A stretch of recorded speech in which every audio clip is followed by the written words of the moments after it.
change of view for the morning here. A chunk of firewood there. Little chunks of log laying a little everywhere. Kind of miss it when it really used to flood, and it'd be like where I'm standing, it would be about up to my neck, because we didn't get too awful much junk in the pastures. And the other side of the creek right there, from that clump of junk there, all through there, that's pretty interestingly filled in. Because you see the cow trail where the grass is up on the bank, this edge of that went straight down to the water.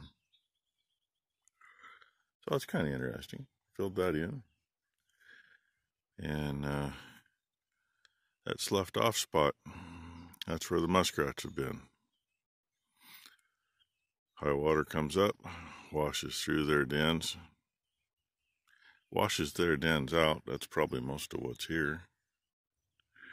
And it collapses. Had it happen underneath some cows last year over by the bridge.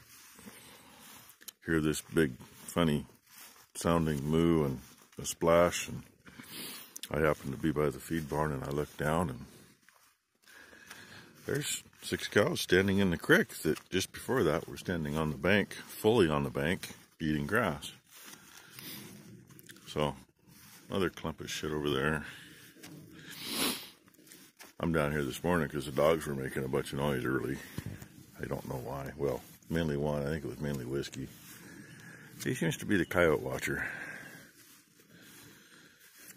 And there was a dead beaver laying over by those trees. When I checked, well, there was something standing there, but, you know, not light enough to see. Barely light enough to see after I went to the shop and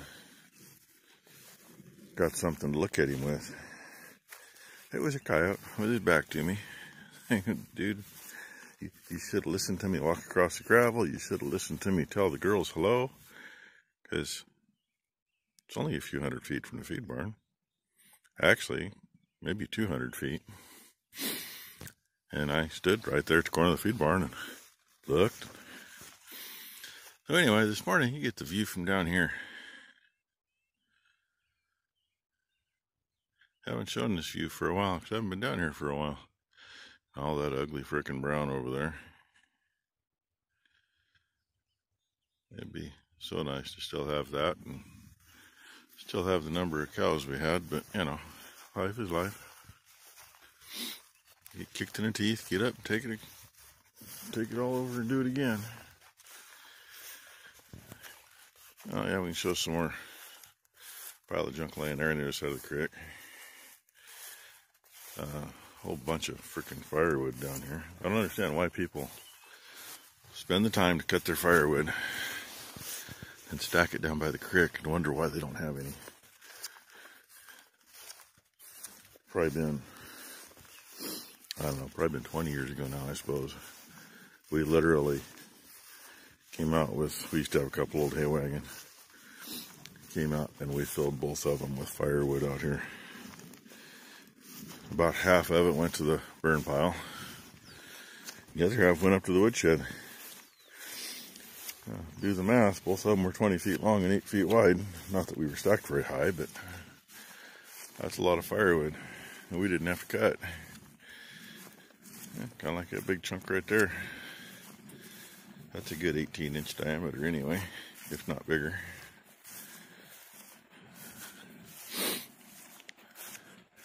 So, okay, there's your morning 4.5 minutes. I'm going to see if I can win myself going back up here. Look at all the fun. Bruce was able to come up with some color code for me.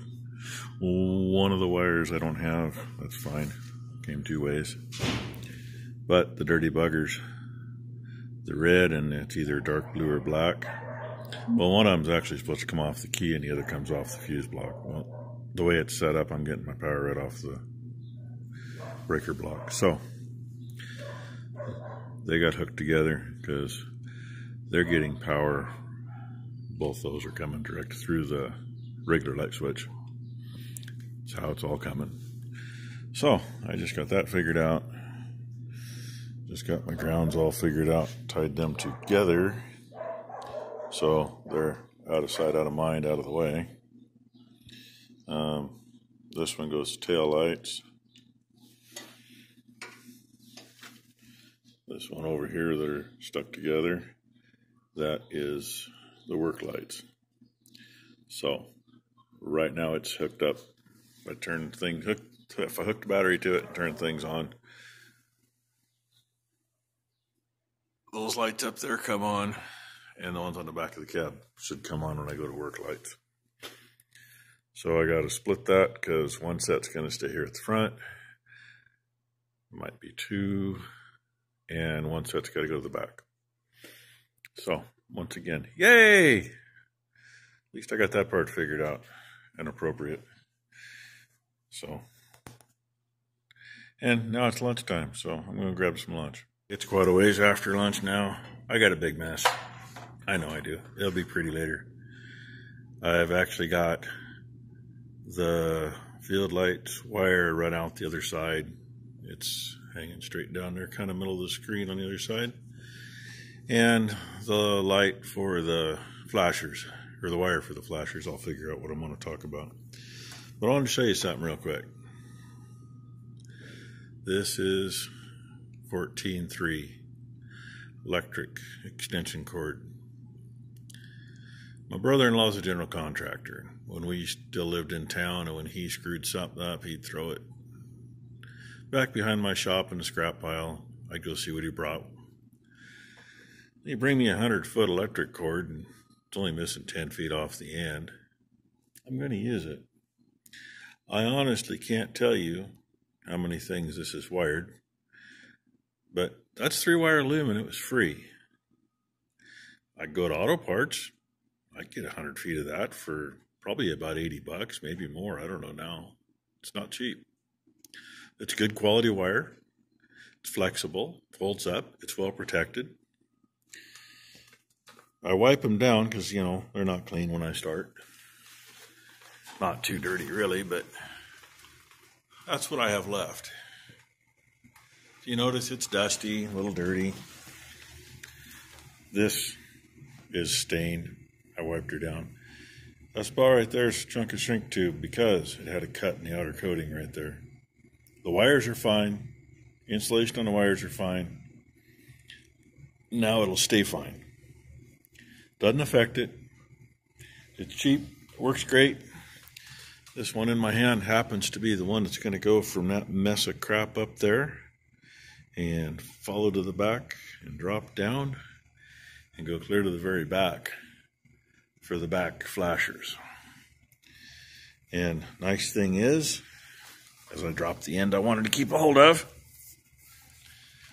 you just play with your colors a little bit. Green is right turn signal. I don't care what you're working on. It's what it should be unless somebody screwed up. John Deere doesn't seem to understand that. They used orange for the right turn signal. I don't know. White is usually, in automotive wiring, is usually your ground wire, and black will usually be a power wire. But my 2-wire loom is all red and black, positive and negative. So my blacks, except for at the lights themselves, where it's a white wire coming out of the light, my blacks are the negative. They're the ground. The white will become the yellow. So that will be the left turn. That'll be the right turn. That'll make both lights work. That's how that's going to work. I just have to remember later that white is yellow. Maybe I need a yellow marker. I was thinking if I had a yellow shrink tube I'd put on it, but it's just black, red, blue, white, and clear is all I've got. So anyway, I thought I'd show that little tidbit. Say it's a whole lot cheaper than going and buying it. I'll end up running 2 wires back because there's a 2-wire loom like that one my jumper cable's made out of that's going to run back for the work lights.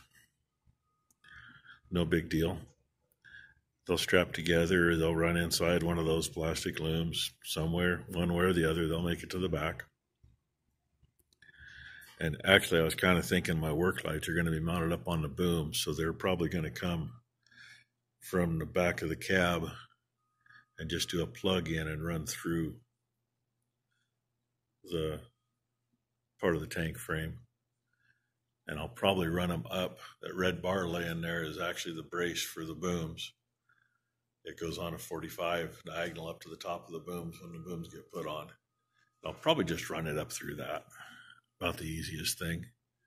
And then it's right there where one light will be, and all I got to do is jump over to the other. In the meantime, yeah, I'm having fun. And in the meantime, thank you very much, Bruce. Bruce was able to get some wire color codes from John Deere for me. I pretty much already had it figured out, but I had two wires that if I put juice to one, I had juice out the other. Well, one is supposed to be from your ignition switch, and the other is supposed to come from the fuse.